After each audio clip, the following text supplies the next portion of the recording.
क्यों भूली करे अपना यो ना देश तुम्हारे, फिर पीछे पछताओगे कर ले सोच विचारे। पुण्यात्मा, आप बच्चे हो, आपको इस प्रोसेस का पता नहीं।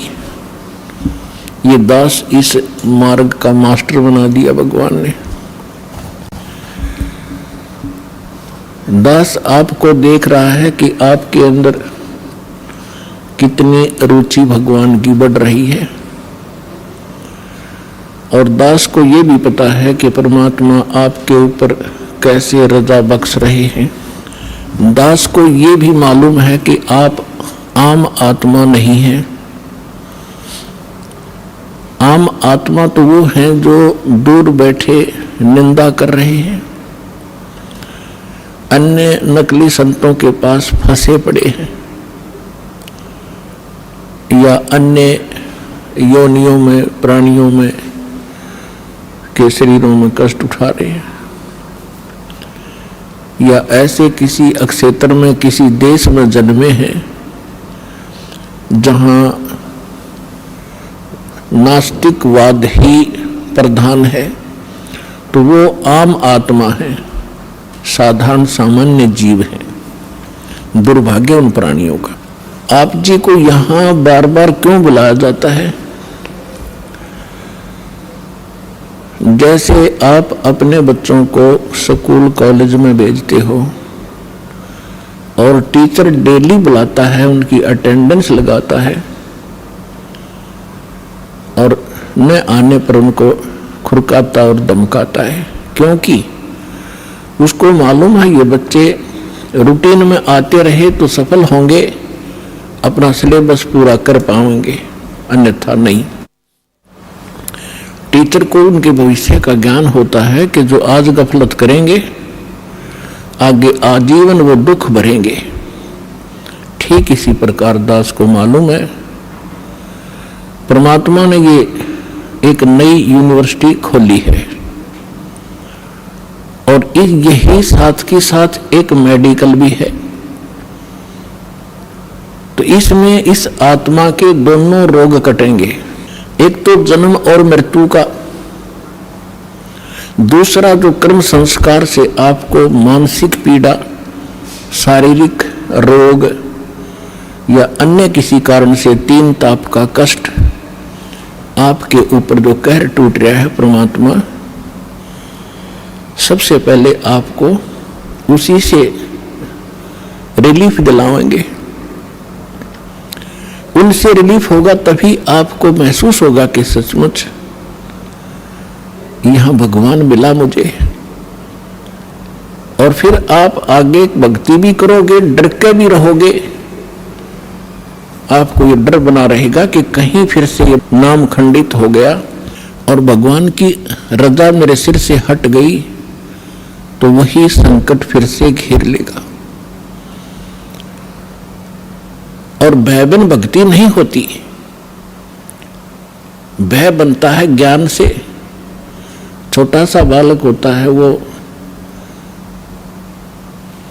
करंट वाली वायर को भी पकड़ लेता है और मर जाता है, सर्प को भी पकड़ लेता, गड्ढे में गिर जाता, अग्नि को हाथ में पकड़ लेता, और वो अपना हानि उसको होती ही है। और जब वो बच्चा बड़ा हो जाता है, बुद्धि उसकी काम करने लग जाती है, मैच्योर होता है, तो फिर उसको डर लगता है उन भयंकर पदार्थों से, भयंकर जानवरों से। आप भी डरता है, औरों को भी सतर्क करता है कि सर्प है, इससे दूर हो जाओ, ये खा जाएगा, काट लेगा, बहुत विषैला जानवर है। इसी प्रकार बिजली के तार से औरों को भी बचाएगा, आप भी बचेगा। तो ये ज्ञान आपको यहाँ कराया जाएगा, आपकी बुद्धि मैच्योर होगी, युवा होगी, और फिर डर लगा करेगा। प्रत्येक पदार्थ से रिश्वत लोगे, हाथ कांप जाएंगे तुम्हारे। ये होगा जब आप सियाने हो जाओगे, मैच्योर आपके विचार हो जाएंगे, आपके हृदय में परमात्मा का जो ज्ञान दृढ़ हो जाएगा। तो आप जी को यहां क्यों बुलाया जाता है? आप तो बालक हो, खिलौने से खेलने की आदत बन गई और सभी खेल रहे होते हैं तो दूसरे बच्चों की भी रुचि उसी में अधिक बनी रहती है। परमात्मा कहते हैं होले सुहागन सुरता त्यार, तो मालक घर जाना है। फिर कहते हैं कि तेरे संग की कितनी जाली, तू क्यों लारी वार, और गुड़िया खेलत तन जन्म गंवा दिए, लाया नहीं विचार। गुड़िया खेलत यानी खिलौने से खेलते हुए इतना सारा जीवन नष्ट कर दिया। ये भी सोच के तूने अपने घर ससुराल भी जाना है और तेरे साथ की और भी बहुत जा चुकी हैं, तूने भी जाना ही होगा, इसलिए वहां जाने से पहले अपनी तैयारी कर। अब जब तक लड़की यानी लड़का हो चाहे लड़की, लेकिन यहां परमात्मा आत्मा को संबोधित कर रहे हैं, चाहे वो स्त्री की है या पुरुष की। ये कौर कौर में ऊपर के चोले मंत्र है, अंदर मटेरियल एक जैसा है। तो परमात्मा ये समझाना चाहते हैं कि जैसे छोटे बच्चे खिलौनों से खेलते हैं, कोई कार ले रखी है छोटी सी, कोई घोड़ा ले रखा है, कोई मोटरसाइकिल, वो खिलौने की छोटी सी खड़ी है प्लास्टिक की, और उनको कोई बच्चा उठा लेता है तो वो रोता है, पैर पीटता है, बुरा हाल कर लेता है। जब उससे पूछा जाता है कि क्यों रो रहे हो, कि मेरी मोटरसाइकिल उठा दी, वो मोटरसाइकिल, वो इतना खिलौना, उसको ओरिजिनल मान चुका, वो उसकी बुद्धि इतनी ही काम करती है। ऐसी लड़कियां गुड्डा गुड्डी का खेल खेला करती हैं। एक कपड़े का गुड्डा बना लेते थे दूल्हा, एक उसकी दुल्हन, और छोटे छोटे कपड़ों के टुकड़ों से उनके सूट के सेट बना दिया करती थी, सैकड़ों की संख्या में। और फिर उस इतने से कपड़े को जो उसने मोड़ तोड़ कर एक सूट का रूप बनाकर रखा हुआ था, अपनी गठड़ी बांध रखी थी, बक्से में रखी छोटे से में, उसमें से उसके एक कपड़े ने कोई उठा ले टुकड़े ने गिनती करती थी। पहले दास ने देखे छोटे छोटे, जब शिक्षा का इतना था नहीं, बच्चे इसी खेल से खेला करती बेटी बहनें, तो वो रोया करती थी। फिर उससे पूछते थे क्यों रो रही है, कि मेरी तिल, मेरा एक सूट गायब हो गया, मेरा ने किसी ने उठा लिया। इतना चिथड़ा था, कतरन थी एक। अब दुल्हा दुल्हन का खेल खेला करती थी, ये दूल्हा या दुल्हन। अब जब वो लड़की बड़ी होती है तब उसको पता चलता है वास्तविक दूल्हा और दुल्हन का। जब वो बड़ी हो जाती है फिर वो खेल नहीं खेल सकती जो पहले खेला करती, छोटे छोटे गुड्डा और गुड्डी के खेल को, कभी उसकी रुचि ही नहीं बन सकती। तो इसी प्रकार आप जी जो आज तक खेल खेल रहे थे, संतानोत्पत्ति, संपत्ति को संग्रह करना, बच्चों का विवाह करना, पढ़ाना, शिक्षा ग्रहण कराना, फिर इनका विवाह कर देना, फिर इनके संतान की कामना करना, संतान हो जाए, फिर हम वृद्ध हो गए, मृत्यु के निकट आ गए, हम बेशक मर जावा, नो प्रॉब्लम।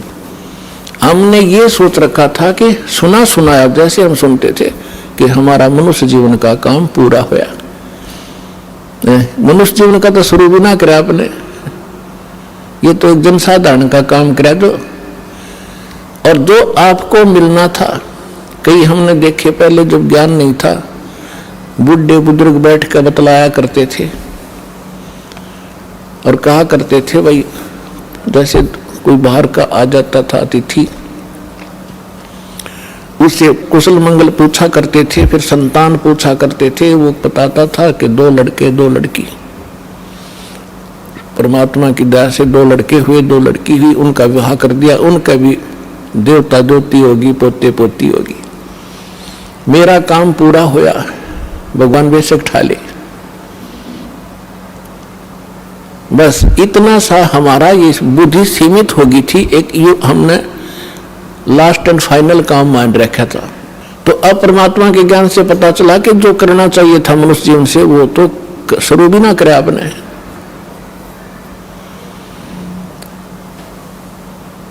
तो पुण्यात्मा आपको यहां बुलाकर ये ज्ञान दिया जाता है कि आप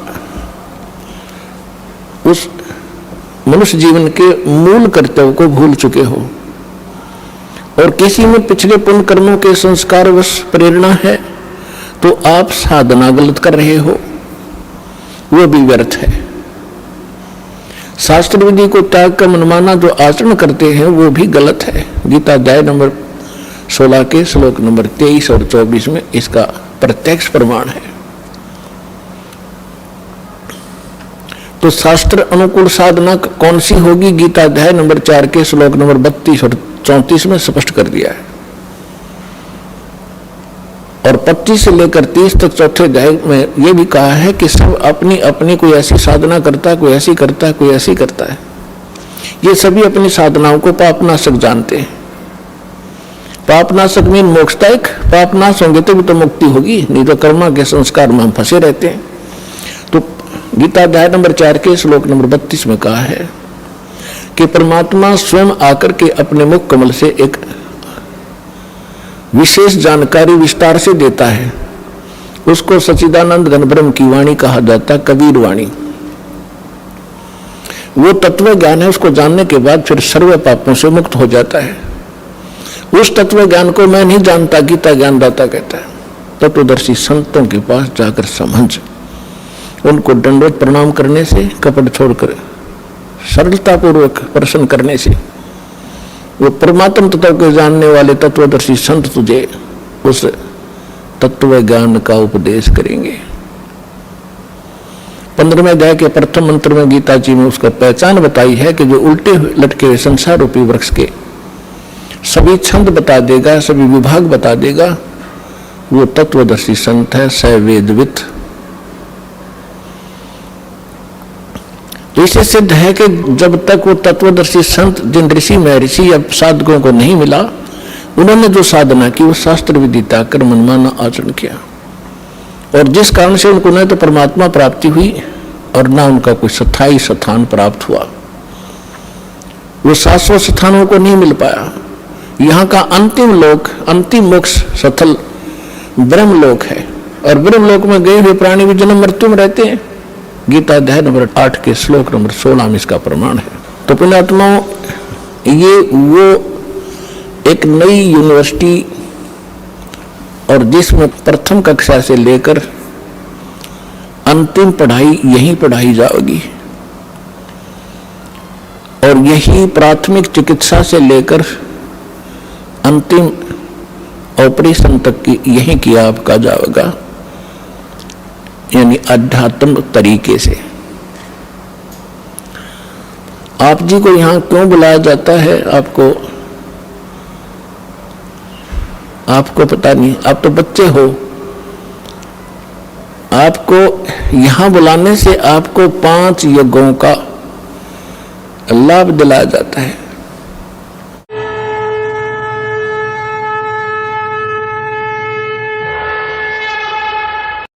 हमसे जुड़े रहने के लिए हमारे YouTube चैनल को सब्सक्राइब करें और नई वीडियो की नोटिफिकेशन के लिए बेल आइकॉन को दबाएं।